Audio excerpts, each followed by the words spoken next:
I'm Graham Mack, and if you don't like this programme, you can always switch over to Radio 2. They broadcast in high def. Because to listen to them, you either have to be high or deaf. Graham Mack on Fix Radio. Well, I used to be a pipe fitter on a construction site. Very physical work, up and down ladders all day, climbing vessels and pipe racks and scaffolding. Since I got into radio, I've had to get used to working in an office. I've learned a lot, but one thing I still can't work out is why our operations manager needs to drink 5 energy drinks every day just to sit in front of a computer. Mr. President, I'm delighted to welcome you and Mrs. Trump to Buckingham Palace this evening. Visits by American presidents always remind us of the close and long-standing friendship between the United Kingdom and the United States. I President Eisenhower.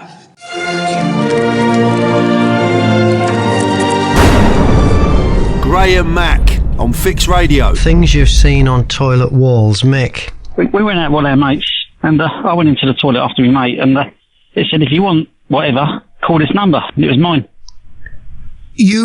So basically, the number on the wall said, for a good time, call this number, and it was your number. I was reading it, thinking, hold on a minute, I recognise that number. So your mates had set you up? Yeah, big time, yeah.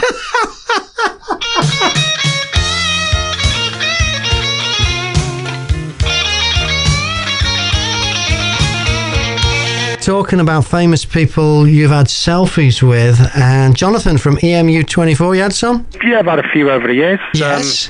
Yele Klassen, the darts player. Yeah. Wayne Rooney. Oh, I was in the toilet. Where'd you meet Wayne? Rooney. Yeah, he was.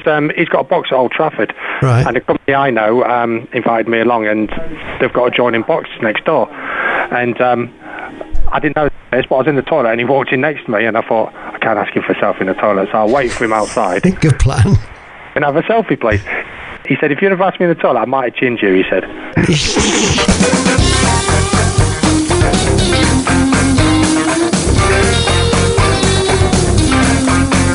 On the phone is Phil. Oh, Phil, I got myself into so much trouble last night. You see, in our block of flats, there's a bloke parks this cool electric car, a Tesla. Tesla, yeah. And I've been looking out the window and going, oh, there's a Tesla, there's a Tesla. Anyway, get home yesterday. Julie says to me, I met Tesla Man. And I went, oh, really? What's he like? She said, oh, he's really nice.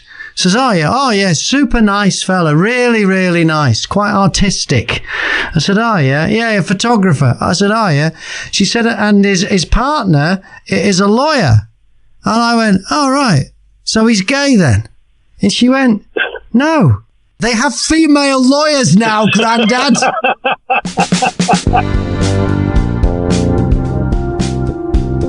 Hey, it's a big day here at Fix Radio because we have a birthday. Boise, who works in sales, is 25 today. Now, Boise's a great bloke. He's from Essex, so he's a bit of a geezer. And he's,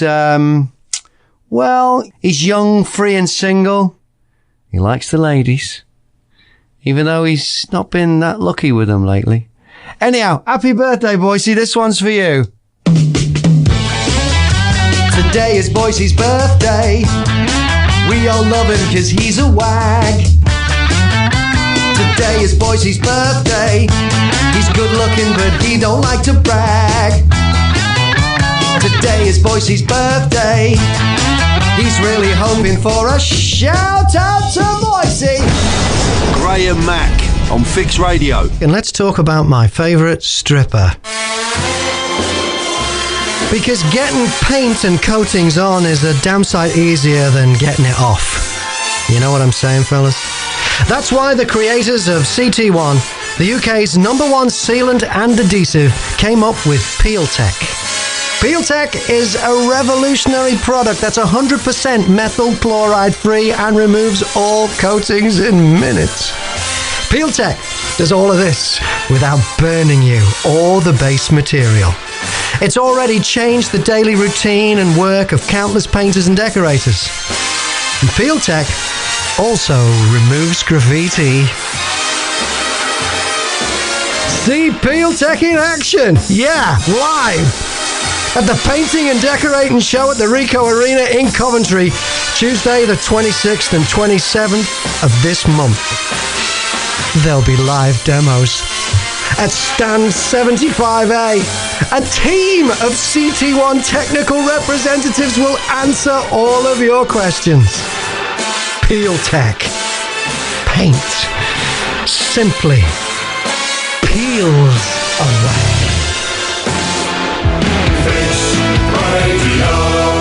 Talking about festivals with Glastonbury being on right now. Mark, you're a big festival goer. Which ones you been to? Well, I've been to Reading and Glastonbury, Tea in the Park. Oh, you've been to them all? Tea in the Park was one of the best ones. In Scotland? Kinross, yeah. Yeah, why was that so good? Because I was working at the time, and it cost me nothing to get in. So you were working at the festival? Yeah, in a beer tent. Well, that's the place to get a gig, isn't it? The beer tent? Yeah, bang on. Were you single at the time? Yeah, I was single in Kinross anyway, let's put it that way. Was there any romance involved? Oh, there was loads of women there. There was everybody's throwing yourself at it. Wait a second. There was what? Loads of females there. Everybody throws themselves at you when you work down the bar. Everybody tries to get a freebie. They throw themselves at you, and did you take advantage of this popularity? Well, you've got to give them a little bit back, can you? Oh my goodness, so exactly what went on? Well, everything. Everything you wouldn't like to tell your mother about. Wow! So you can recommend if you can get a gig in the beer tent at a festival, you should go for it? Definitely, yeah. Because you're going to get music, sunshine and sex. Everyone's a winner.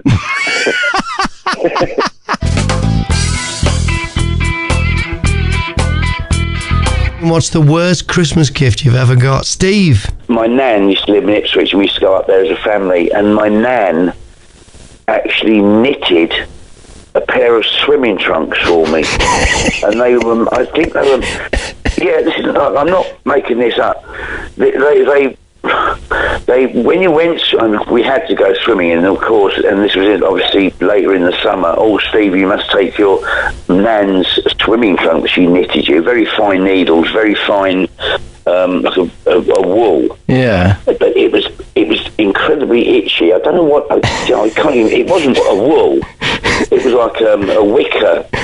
Yeah, just horrible. And I managed to put a cord through it as well, so you could tie them up. Yeah.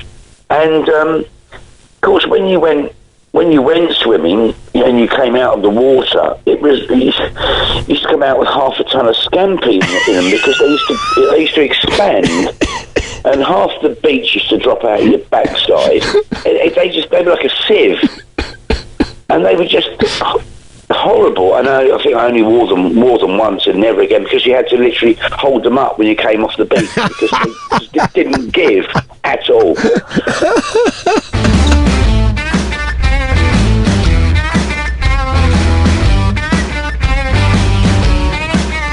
John Davidson is 78 today. He's an American actor and game show host.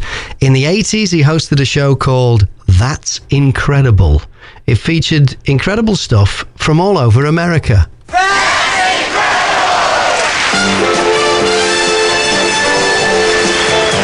evening, I'm John Davidson. You'll be meeting these men. They're the world's most incredible talkers.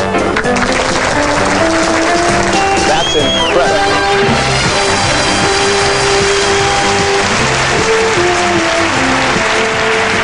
Now, when I lived in New Zealand, that show was massive. So when it was cancelled, TVNZ didn't know what to do.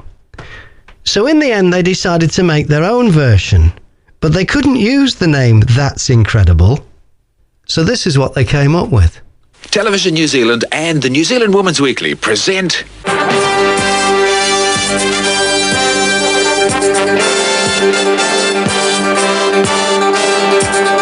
That's fairly interesting. We're in the bush near Kaitaia in Northland, and behind me here is Grendon Sullivan, who used to be a plastics engineer and now is a glowworm rancher who also happens to hypnotise crayfish. That's fairly interesting.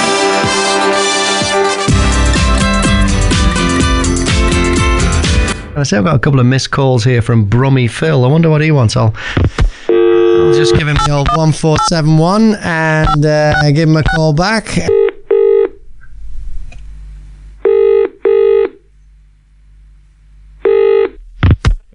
Hello. Hello. Who's that? Graham Mack. Hello, Graham. How are you? This is Phil's better half. Hello, how are you? What's your name? Sophia. Oh, Sophia, how are you? It's lovely to talk to you.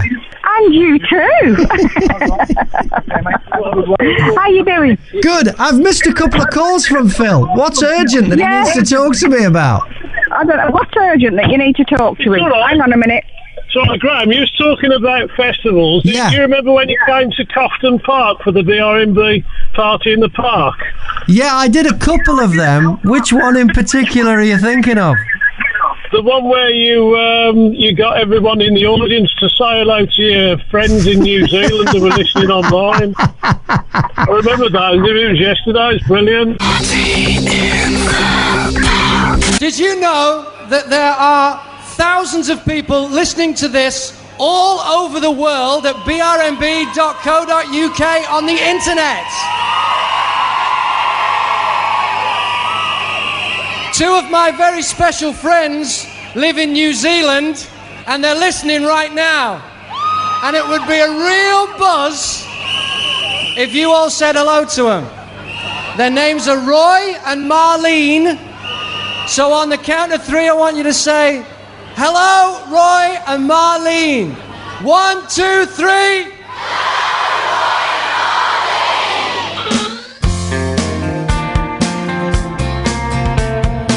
Talking about selfies and who you've got a selfie with and people who've refused you a selfie. John Cleese once refused to have a selfie with me, and I just finished interviewing him for about an hour and a half. He reckoned that he always looks distorted in them. I mean, he posed for a picture. He got his assistant to take one of me and him together, but he would not do the selfie. So who is it you've had a selfie with, or they wouldn't let you have a selfie with them? 03303 83 500. Actually, in that interview in his office, I asked him about Piers Morgan because he'd had a bit of a to-do with Piers Morgan on Twitter. I had no intention of making rude remarks about him, although I've always thought that he had a kind of slimy, self-advertising personality, not combined with any noticeable talent at all. And the fact that there are people like this around who can become so successful, I think, is just because the value system has collapsed. He was given a column in the Mail on Sunday, and he took the opportunity in this column to relate an event that had happened. And I'd been in a incredible restaurant, Ralph Lauren in New York. I had the best steak I've ever had. I was with a wonderful old girlfriend that I'd met in the 80s, and we've always stayed good friends. She works as a film producer. And I was with my agent, and I looked up and I suddenly thought, oh no, because there was Piers Morgan. If there's anyone I never wanted to meet, it was Piers Morgan. And so I just pretended I hadn't seen him, and I just talked to my friends, and at the end I sort of got up and squeezed out through the table by chance, not seeing him. And about a few weeks later he wrote a very attacking piece about me, saying that our eyes had met and there was mutual loathing. Complete rubbish. Because, you know, he's a journalist. He's a British journalist. Yeah. You know, and so I put him down pretty effectively. People thought that that I won that one, like knockout in the third round, you know. John Cleese. Darren's on the phone. Darren, we've been talking about getting chucked out of places because the Foreign Office Minister, Mark Field, has been suspended because he physically removed a protester in the Mansion House. When have you been physically removed from somewhere? When I was at a nightclub at Paradise Lost in Watford. Yeah, what happened?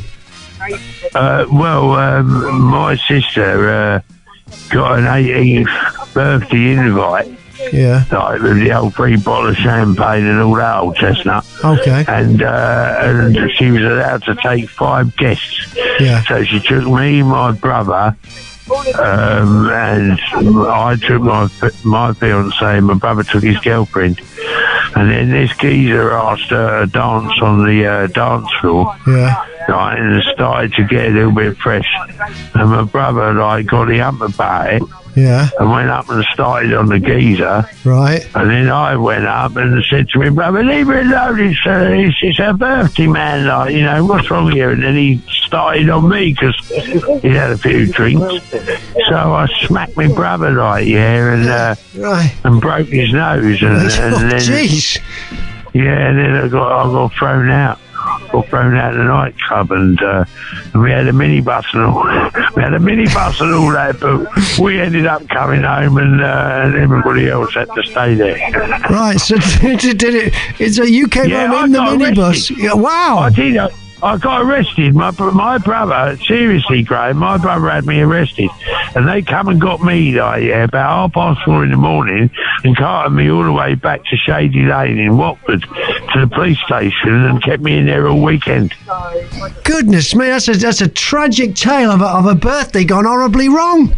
Oh, my word, like, yeah, and I had to, my mum come to see me, like, while I was in the cells, and I said to her, if you don't tell my brother to drop the charges, like, yeah, I'm going to finish him off when I come out of prison. Right, okay. Okay, and did he drop the charges? He did. All right, so the story has a happy ending. Well, it did, but I don't speak to him. Graham Mack on Fix Radio. Glastonbury on right now, and we're talking about festival stories. What's yours, Mark? A group of us, we didn't have a ticket or anything. You didn't have a ticket? Which festival was this?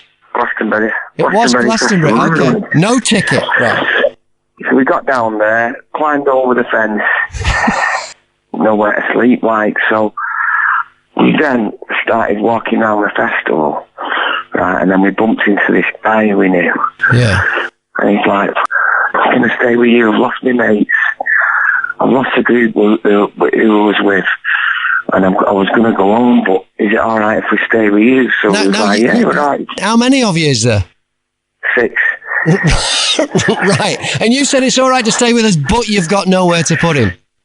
Yeah, but it's like, you can stick around with us, but, you won't be getting any sleep because we haven't got a tent. Right, okay. And he's like, oh, it's all right. I've got a tent. I've left it with St. John's ambulance. Right. So we was like, all right then. That's sorted. Anyway, we get to this tent.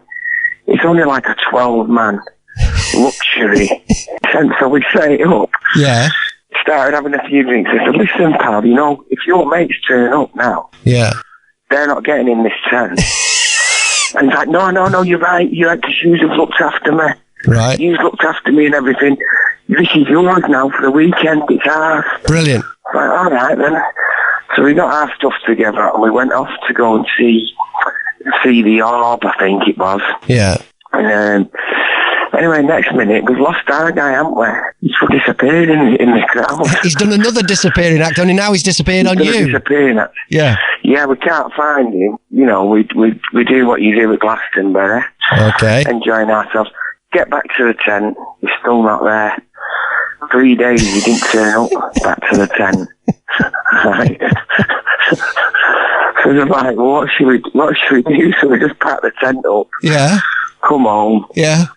2 weeks later, he turned up at my mate's house. Yeah. I said, have you got my tent? So he's like, yeah. Got your tent here for you, mate. What happened to you? He's like, oh, I don't know. I got lost. I spent the 2 days looking for you. Couldn't find my tent anywhere. Graham Mack on Fix Radio.